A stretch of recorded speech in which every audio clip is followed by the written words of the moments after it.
స్వాతంత్ర్యం కోసం పోరాడిన ప్రతి ఒక్కరిని గుర్తుపెట్టుకోవాల్సిన బాధ్యత మన అందరిపైన ఉందని ఒంగోలు శాసనసభ్యులు దామచల జనార్దన్ రావు అన్నారు.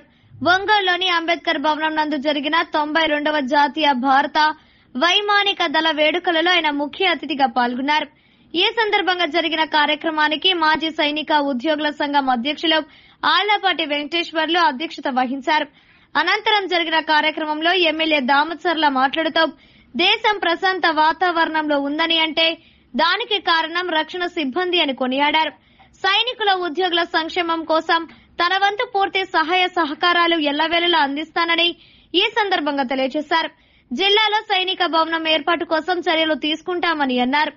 అమరజీవుల చిహ్నంగా ఒంగోలు నగరంలో స్తూపం ఏర్పాటు చేసేందుకు కృషి చేస్తానని అన్నారు.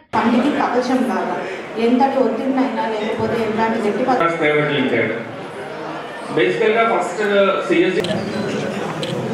More.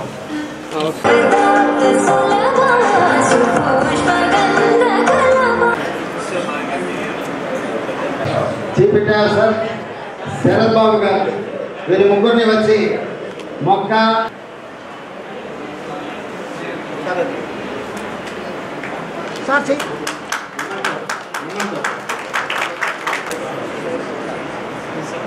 తర్వాత మనందరి వారు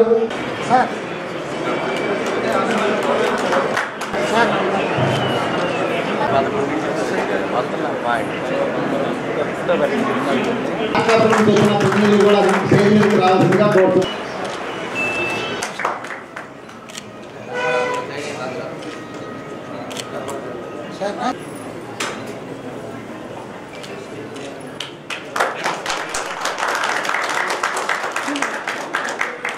Momento.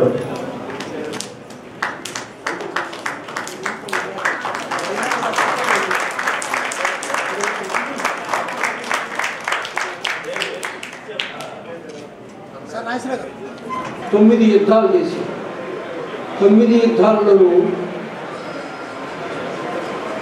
మనం చాలా ప్రతిభను కనపరిచి ఒక 1962 తప్ప మిగతా అన్నింటిలో విజయం సాధించాం. 1962 మనల్ని కొంచెం దొంగచాటు దెబ్బకొట్టారు. అంతకు మించి మన ధోనికి ఎవరు రాలేకపోతున్నారు. ఇప్పుడు ఈరోజు పొజిషను వరల్డ్ క్యాటర్లో చెప్పటం నాలుగో స్థానం, కానీ 4వ స్థానం కాదు, 3వ స్థానం వచ్చాం. ఈరోజు మేక్ ఇండియా ప్రోగ్రాంలో మనం అనేక వెపన్స్ షార్ట్ పీరియడ్లో ఇండియన్స్ అనిపించుకున్నాం. ఆ విషయం 40 సంవత్సరాలు బట్టి ఒక్కొక్క ప్రోగ్రాం మనం 7, 8, 9, 10 సంవత్సరాల లోపలే పూర్తి చేసి అగ్ని క్షిపణి 6000 కిలోమీటర్ల టార్గెట్ని ఛేదించగలరు. అలాగే లేటెస్ట్ ఎయిర్క్రాఫ్ట్స్తో మనం రాఫెల్, షూ, మిరాజ్, తేజ మనమే తయారు చేస్తాం. కరెక్ట్గా చెప్పాలంటే ఈరోజు చైనాను వదిలేసేయండి, అమెరికా, రష్యా తర్వాత 3వది భారతే వస్తుంది. దానికి సగౌరవంగా మనందరం చప్పట్లు కొట్టుకోవాలి. మనం ఎంత పీస్ఫుల్గా ఉన్నాము అంటే అక్కడ బార్డర్లో మన వాళ్ళంతా కూడా ఎంతో కష్టపడి వాళ్ళ ప్రాణాలను కూడా అడ్డుపెట్టి వాళ్ళు కాపాడుతున్నారు కాబట్టి మనం ఎంత పీస్ఫుల్గా మనం అంతా కూడా ఇక్కడ తిరుగుతున్నాం అనేది కూడా మనం గుర్తుపెట్టుకోవాల్సిన అవసరం ఉంటాయి. ప్రతి విషయంలో కూడా ఏదైతే దాంట్లో సైనికులుగా వెళ్ళాలి అంటే వాళ్ళ కుటుంబాన్ని త్యాగం చేసి ఎన్నో విధాలుగా కూడా దేశం కోసం సేవ చేయాలనే ఒక మంచి ఉద్దేశంతో మన వాళ్ళంతా కూడా వెళ్తారు. ఈరోజు రాష్ట్రంలో ఎక్కువ మంది సైనికులు కానీ ఎయిర్ ఫోర్స్ కానీ ఉండేది కూడా మన ప్రకాశం జిల్లాలో. అది కూడా ఇందాక మాట్లాడాను, రాగానే అడిగారు ఏమేమి ఉన్నాయి, ఇంకా ప్రభుత్వం నుంచి చేయాల్సిన కార్యక్రమాలు ఏమున్నాయి, పెండింగ్లు ఏమున్నాయి, మనం వాళ్ళకి ఏం చేయాలి, వాళ్ళ దేశం కోసం చేసే వాళ్ళకి మనం ఏం చేయాలి అనేది కూడా చాలా ఇంపార్టెంట్ అయిన విషయం. కాబట్టి నాగేశ్వరరావు గారు కూడా ఇప్పుడు మేము కలుస్తూ ఉంటాం. పోయినసారి కూడా లోకేష్ గారి దగ్గరికి ఆ రోజు తీసుకెళ్ళాం. మనకు ఉండేది ఏం చేస్తే బాగుంటుంది అనేది కూడా ఆ రోజు కలిసి లోకేష్ గారు కూడా వివరించడం జరిగింది.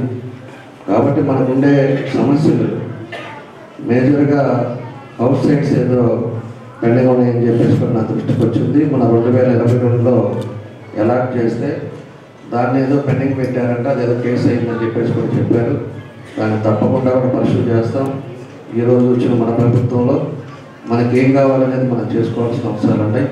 ముఖ్యంగా మీకు చేయాల్సిన ధర్మం ఈ ప్రభుత్వానికి కూడా ఉందని చెప్పి కూడా మీకు ఈ సందర్భంగా నేను తెలియజేస్తా ఉన్నాను. కాబట్టి మనం ఎయిర్పోర్ట్స్ సైట్ కానీ లేకపోతే రిమ్స్లో మన సైనిక్ భవన్ కూడా సైట్ అలాట్ చేశారు, కానీ 40 సెంట్లు ఇంకా అది కూడా ఫైల్ పెండింగ్లో ఉందని చెప్పారు.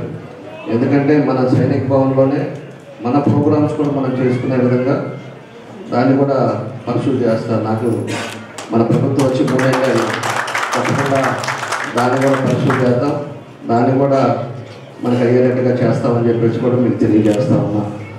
మూడోది వచ్చేసి పోయినసారి మా గవర్నమెంట్లో అప్పుడు ఉన్నప్పుడు కూడా మన నాగేశ్వరరావు గారు వీళ్ళందరూ కూడా మనం అడుగుతూనే ఉండేవాడు స్తూపం ఒకటి పెట్టాలని. ఆ స్తూపం ఏమో అట్లానే ఉండిపోయింది. ఒంగోలులో మన వాళ్ళకి గుర్తుగా మన స్తూపం కూడా పెట్టుకోవాలి. అది ప్లేస్ కూడా 2-3 ఐడెంటిఫై చేసి మనను చెప్పారు.